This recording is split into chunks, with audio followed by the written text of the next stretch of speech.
Hello everyone! I thought that I would do something a little bit different this time around.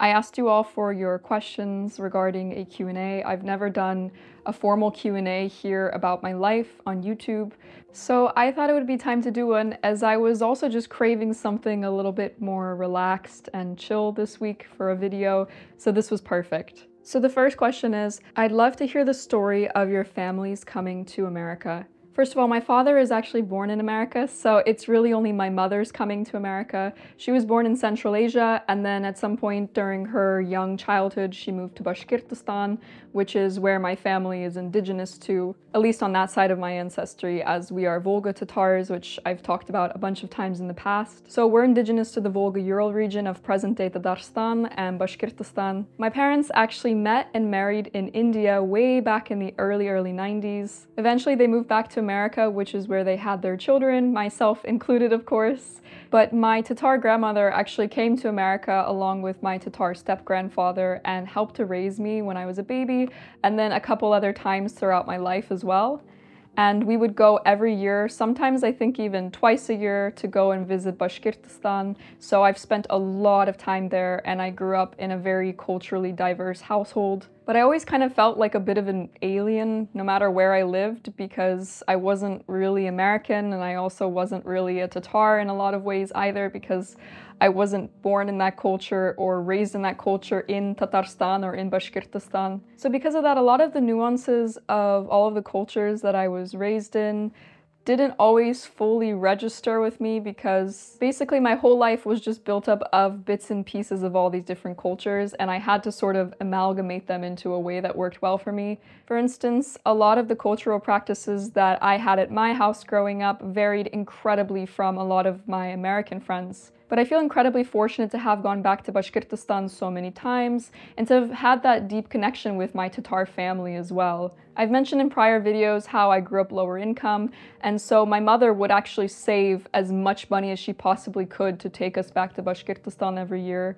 So it wasn't like an easy thing for us to just be able to do, but she always felt that it was incredibly important for us to still keep a connection with that part of our heritage. In fact, some of my favorite memories from my life and my childhood in particular actually were from Bashkortostan, out in the country village where my grandmother used to live. There was no running water, so the whole summer we would just prepare for the winter by carrying water up and down the hill, and also with chopping wood. We did a lot of fishing. I did a lot of running through the hills and the Urals in the middle of nowhere, and yeah, it was just a very magical experience to be able to get that. And I think it really deepened my passion and my love and reverence for my ancestors, because as all of you probably know if you've been watching for a while, I have a very, very deep passion for being Volga Tatar and for what that means to me, and also being able to reclaim as much of my heritage as I possibly can, and to reclaim as many of my indigenous practices as I possibly can as well. On that note, the next question is, I'm interested in the chronology of where you lived, because it seems that you've lived in many countries and places. So now you know of my childhood and everything there. So I did grow up in America, going back to Bashkortostan every once or twice a year. Then when I was just barely 18, I actually left home because of some circumstances which I won't get into, but I ended up living in my car for about a year, and I was houseless. So sometimes my friends would very graciously offer me up a sofa or a spare room, which was so incredibly amazing of them. But I mostly spent that time traveling in my car throughout California, Oregon, and Washington, as I actually grew up in California, and so this kind of area just made a lot of sense to me naturally, as I was already quite familiar with it. After that year was done, I went back to where I had grown up, and I got a job as a barista, and I saved up a little bit of money. And then when I was 19, there was this direct flight to Sweden for $99 round trip. So I decided to take it. It was this really random promotional offer. And so I just spent the next few months traveling around Europe for as long as my visa would allow me to. We're not breaking any laws around here, of course. And I traveled very, very cheap. I was so lucky that throughout my time living in my car, I actually had made a lot of friends that lived all over the world. And so I had friends that very kindly let me stay on their sofas again, and I also did a little bit of couch surfing. At the end of that trip, I ended up visiting Iceland, and I had had a dream throughout most of my teenage years to live in Iceland one day.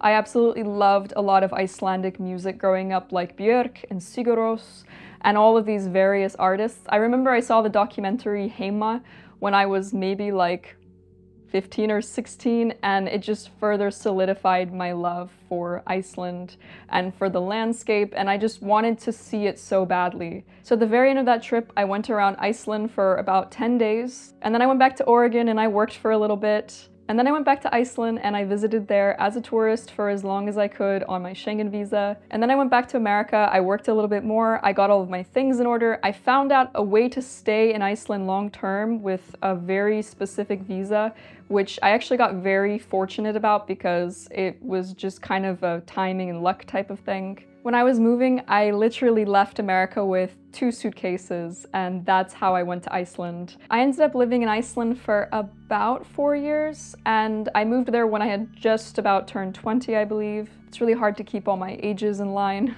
And then in 2020, I moved to the UK, and I currently still now live in Europe. Okay, that was a lot. Next question is, how many languages do you speak? I of course speak English. Я тоже очень хорошо говорю по-русски. Я talar smá íslensku en þá. J'étudie le français maintenant and min tatar telen pelem. Really though, I am learning the Tatar language, but ironically I don't actually know how to say that yet. Next question is, why did you start wearing historical fashion? So there are so many reasons. A while back, probably one of my earlier videos, I actually did talk about this, but my philosophy, I think, in understanding the full extent of why I started wearing historical fashion has really developed and changed over time. I think it started with one of my lifelong passions, which is understanding where my food comes from, and also organic farming and permaculture and regenerative agricultural practices. In Volga Tatar culture, it's very normal and typical for people to grow their own food, so I have many memories of my grandmother growing a lot of her own food. My mother also grew a lot of our own food too. I always was thinking about food production and organic farming and how we can nourish ourselves off of things that come directly from plants in the land, which always just felt like this mind-blowing fact to me. And then in my teenage years, I became extremely interested in secondhand and vintage clothing, and I started to think a lot as well about where my clothes come from. In my early 20s, I got really into the zero-waste lifestyle, very imperfectly, of course, because I think that there actually are a lot of flaws with the zero-waste philosophy. One of them being that it isn't always very accessible to a lot of people, but I digress. I think that's a topic for another time. All of that coupled with my love for ancestry and culture, along with history and art as well, and romantic era of literature and poetry, I think I was just always very drawn to Victorian-ish silhouettes, and even though my style has changed a lot throughout my life, ultimately I started to think how amazing it would be to wear historical fashion. And after I started wearing it, I realized that I also really wanted to learn how to sew it too. But growing up, I saw my grandmother and my mother using a sewing machine all the time, and I've run a straight stitch on a machine a few times growing up, but I never actually made any clothing. And the machine sounds and everything always really overwhelmed me, and I realized that if I start sewing, I definitely don't want to do that on a machine. And for a long time, actually, I resisted learning how to sew because the idea of having to use a machine overwhelmed me so much that I just kept procrastinating and procrastinating. Then one day I realized that I could actually hand stitch everything, and I'm really into slow living and things being done very slowly and taking my time with stuff, so I thought that that would be the perfect solution for getting myself into sewing my own clothing. At this point, since I was already wearing some historical fashion, though definitely stuff that was pretty ill-fitting and wasn't really made for me, and I was very much still figuring out my personal style, even within historical fashion, and how I wanted to wear my own clothes. But a little over 3 years ago now, I dove into sewing my own historical garments, and I have not looked back since. It has been one of the most fulfilling and incredible hobbies to pick up for me. I think for most of my life, I have carried this philosophy of being connected to the origin and all of the smaller elements and all of the people and energy and products and animals that may have gone into making something. Everything in our world is so incredibly interconnected, and not to mention a part of nature, and I think that we can't remove ourselves from that because it is quite literally a part of us too. And so my practice of wearing and making historical fashion, and even the food I eat and the hobbies I choose outside of historical sewing, are all very much connected to deepening my relationship with this earth, with community, with sustainability and environmentalism, and also finding ways to deepen my relationship with approaching the world from a compassionate lens, which is something that has been a massive part of my life philosophy for most of my life. There's this beautiful passage from the book Braiding Sweetgrass by Robin Wall Kimmerer that I think sums up a lot of what my philosophy is about life, so I thought I would read it for you all. What would it be like, I wondered, to live with that heightened sensitivity to the lives given for ours? To consider the tree in the Kleenex, the algae in the toothpaste, the oaks in the floor, the grapes in the wine. To follow back the thread of life in everything and pay it respect. Once you start, it's hard to stop, and you begin to feel yourself awash in gifts. And I think that's what it is for me. Every time I connect to these practices that bring so much joy and fulfillment and incredible connection to my life, I feel myself awash with gifts. And it's not even about the material things, it's just the gift of the universe, the gift of what it means to be alive and living and so directly a part of nature. And I think this also ties in beautifully as well with some of the ancient practices of my indigenous Volga Tatar ancestors. In these practices, there is such a massive emphasis placed on nature. And as I started reconnecting with them, I realized that I had already been practicing this for most of my life. And that's a lot of what I hope to share on this channel as well. I hope to get you all curious about where the things that you enjoy and consume every day come from, about how you yourself can get more connected to those things and to what they mean to you, because I think that the more we get connected to the things in our everyday existence, in our everyday life, the more we feel inclined to protect those things, the more we feel inclined to protect nature. I personally feel that everything in nature has a spirit, and so to me, the tree outside of my window feels no less or more important to me than my fellow beloved human. And I feel like if more of us took on the philosophy of this deep admirance and reverence for nature, then as a society, we would likely all be doing a lot more to also in turn protect that nature. And on that note, the next question I think ties in very nicely. Would love to hear about your practice of Buddhism. Did you grow up Buddhist? So I grew up attending many different spiritual centers and temples with my father in particular, who I would say is quite a spiritual person. And so one of the places that we used to regularly go was the Buddhist temple, and I think I call myself a Buddhist because it describes a lot of my philosophy around life quite well. And I think sometimes it's complicated to explain all the small nuances of your belief systems or of parts of your personality, or just really anything in life. And so I think Buddhism summarizes a good portion of my beliefs, but I also don't agree with everything in Buddhism. The beauty of Buddhism is it's more of a spiritual teaching, more of a philosophy of how to live life rather than a religion, even though it is technically a religion. But there are so many different types and forms of Buddhism, and also there aren't any restrictions with Buddhism to practicing other belief systems or other religions. I really love this type of Buddhism called engaged Buddhism, for instance, and I think that's one that I really resonate deeply with. But then there are also so many other elements of my practices that come from other sources. So for instance, as I've been diving deeper into my Volga Tatar ancestry, I've also been looking more into the more ancient practices and religious beliefs of the Volga Tatars. And the Volga Tatars were actually more so shamanistic before converting to Islam in the 900s. So I started to dig deeper into some of these shamanistic practices of my indigenous ancestors, specifically one known as Tengrism. And there's so many different parts of shamanistic religions and Tengrism that really resonate with me as well, and that I was already intrinsically practicing.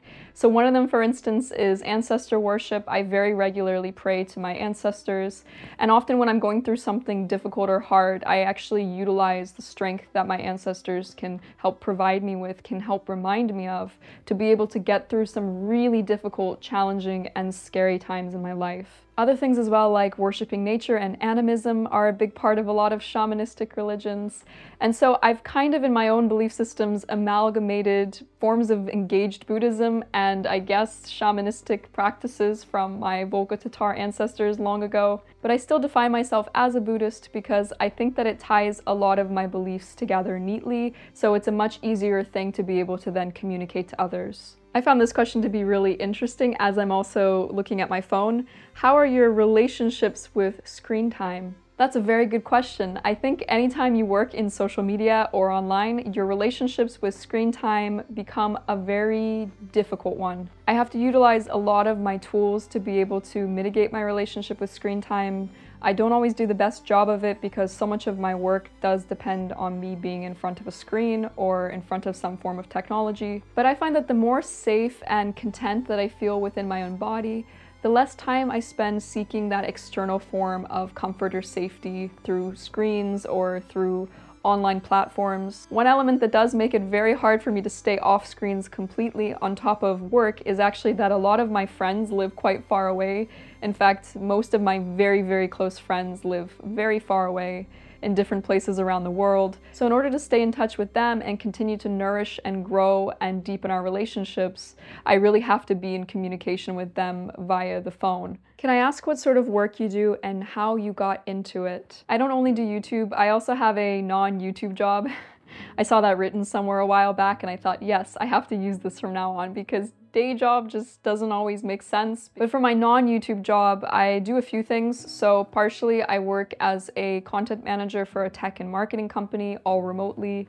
And then I also work as a video editor and a video colorist, which I absolutely love. I think color grading is one of my biggest passions right now in life. So yeah, if you're a filmmaker and you're looking for a video colorist on one of your upcoming projects, let me know, send me an email. And then of course, I would say that YouTube can be more or less a full-time job a lot of the time. There's a lot of stuff and I just do my best to try and keep as good of a work-life balance as possible. And I really lean into the practices, especially nature-based practices and spiritual-based practices that really ground me. I spend a lot of my time connecting with people who I really deeply love and in relationships that I feel are really nourishing for both of us. So those types of things are what help me stay level and balanced when I'm working all these different things and having to put my energy in all these different places. But it can be a challenge for sure. I'm not going to pretend that it's easy.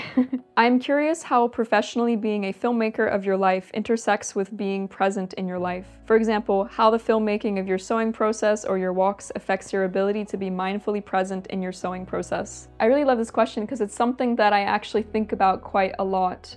I think it's incredibly important that if you're filming or documenting any part of your life that you also love and that's your passion, it's very essential to set boundaries with when you can and cannot be in work mode. Because of this, sometimes I'll go out and shoot things just for myself. I have so much footage that will probably never see YouTube. It's really just for me and my own personal projects. And the same goes for sewing projects. I don't always document every single project that I make on YouTube.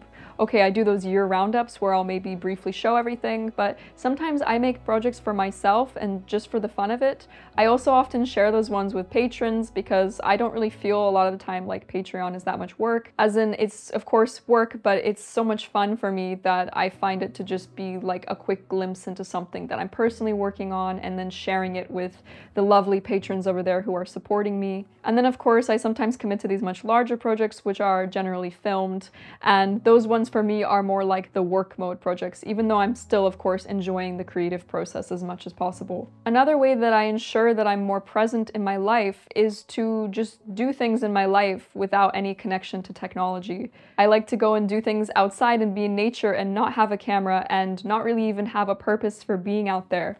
I just like the sheer act of being there. Because I would say that I really prioritize creativity in my life and I tend to look at the whole world in a very creative way. Whenever I do go out, I do sometimes get ideas for poems or for video ideas or different things that I want to do. So I'll just jot them down. Also for me, poetry is a huge outlet for my creativity because I write so many poems. I think this year alone I've written something like 30, 40 poems already. And most of these will probably never be shared with anyone, or maybe I'll just share it with a few of my closest friends. On that note though, I do want to release a book of some of my poems. I just have to figure out when I want to do that. Would any of you be interested in reading something like that? I'm not sure how many people here are that interested in poetry. I actually find that poetry is my go-to way to let out what I'm trying to express. It's typically the first thing that I do when I end up journaling. I don't usually just write things about life. I mean, sometimes I do, but more often than not, I'm expressing some type of emotion or processing some type of experience through the form of a poem. And so as you can imagine, over the years, I have written quite a few poems because of that. I think also having creative hobbies that you can just allow yourself to be That is so important.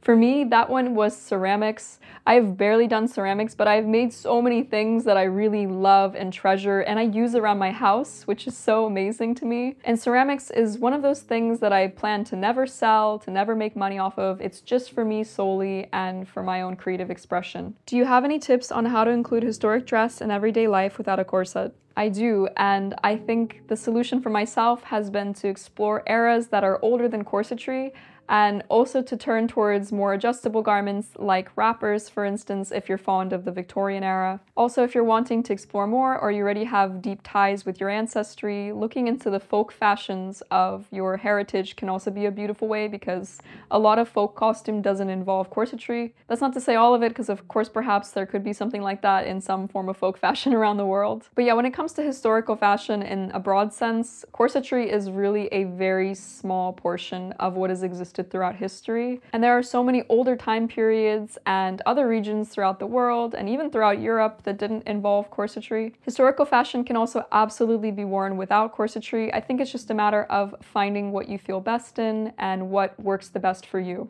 You have sewn using a variety of different fabric colors. How do you ensure that they will suit you? How do you pick colors for your project? This is not going to be a very scientific answer, but I just use my own inner feeling to judge colors. I find generally that if a color makes me feel excited or sparks joy in me, there's a good chance that I'm going to feel really good wearing that color, and in turn it might look good on me then too, because I'm going to be feeling really good within myself when I'm wearing it.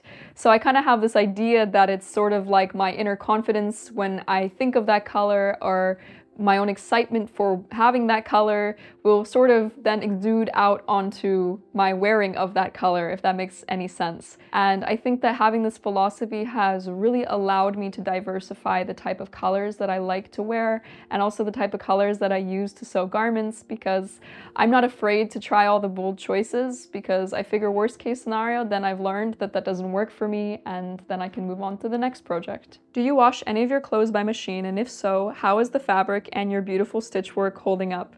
Thank you, first of all, that is so sweet of you to say. And I actually wash all of my clothes by machine for the most part, including the wool ones, except on a specific wool setting with very specific wool detergent. And I would say that they hold up wonderfully. Honestly, I think that washing them by machine is totally doable. I just try and be very gentle with the detergents that I use. Very gentle as well with the strength of the actual wash, making sure that the temperatures are low and that the settings are correct. But I wear my own garments a lot, and I find that none of them have worn down yet. I mean, it's only been a few years, I guess, for the oldest ones, but still I would say that they're holding up wonderfully, and I have yet really to even mend too many things. I also just find that really strong hand stitching holds up to the test of time in such an incredible way. This might not be a balanced comparison, but there are many machine-made undergarments that I have purchased for wearing that have fallen apart multiple times versus my own hand-stitched garments, which still have yet to be mended.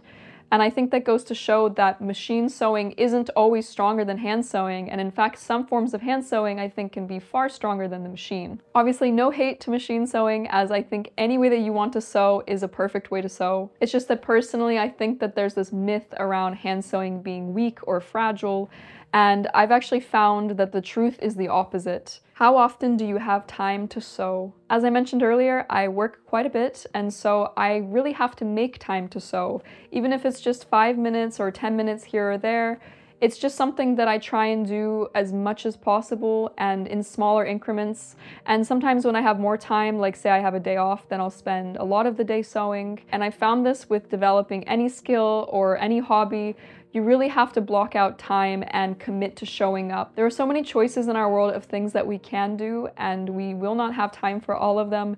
And so we just have to decide what our priorities are in that moment and arrange things in a way that works for us. I'm curious if you celebrate holidays or any season-related events, and if so, what are you willing to share about them? So I've talked about my deep reverence and worshiping, I guess, of nature.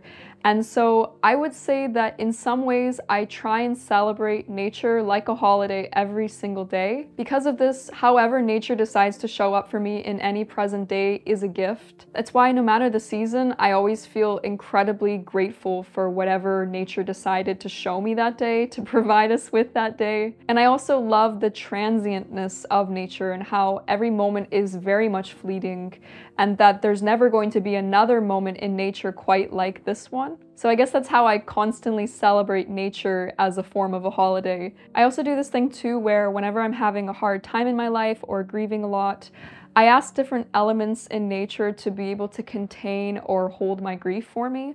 So for instance, whenever I walk by the river, I often ask the river to take part of my grief and hold it for me and be there with me with it. And I always thank the river, and I thank the trees and the birds and all the different elements that make up the world around us. One of my favorite practices is actually to sit with my back up against a tree and to imagine myself breathing in and out with the tree, because in reality, the tree and us, we share a very symbiotic relationship, the exchange of oxygen and carbon dioxide.